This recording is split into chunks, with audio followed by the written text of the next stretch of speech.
Did you know that 2 of the top 10 rated quarterbacks in the country right now are committed to the same school? All right, for this one, we're gonna go down to Snellville, Georgia.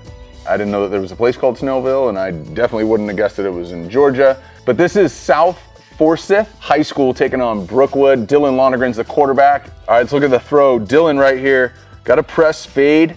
Receiver does a really good job of stacking him, but at the last second widens the receiver out.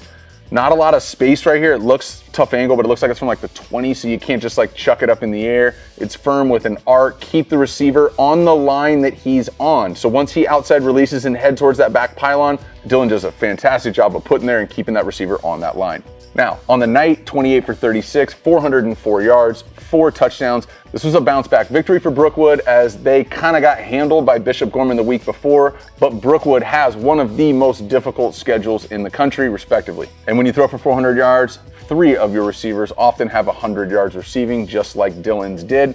Dylan's committed to Alabama along with Eli Holstein. Dylan was an Elite 11 quarterback, and both these guys are the 8th and 9th ranked quarterbacks in this class, respectively. And I have a feeling we may see Dylan on this list again before the season's over. For this one, we're gonna go to North Richland Hills, Texas, way down south.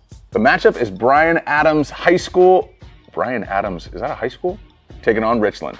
The quarterback is Bryce Morten, and he is uncommitted at the moment. But again, I said 6 TDs in the first half. Somebody call him. This score got out of hand. I mean, they beat the brakes off of these guys. It was 64-9. He had 6 touchdowns, but let's look at the first one right here. This DB gets beat off the line bad. This looks like my wife taking off in her Tesla against my 6-year-old who just barely took the training wheels off. But I love the ball placement because this DB is a lot taller than this receiver. So yeah, it's a fade, and yeah, I got a lot of fades on here every week. But this is not just a fade, this is keeps him in line. The receiver does not leave him much space to the sideline, but the ball placement keeps him on the line and over the taller DB. And the first of many touchdowns for Bryce on a monster day that he'll never forget. And this week, it's the 3rd best throw I saw. If you want to see the full breakdown, go to my YouTube page, Jordan Palmer in the search, turn notifications on, hit the subscribe button, all that stuff, and check out 1 through 3, high school, college, and pro every week. For this one, we're gonna go to Little Elm, Texas.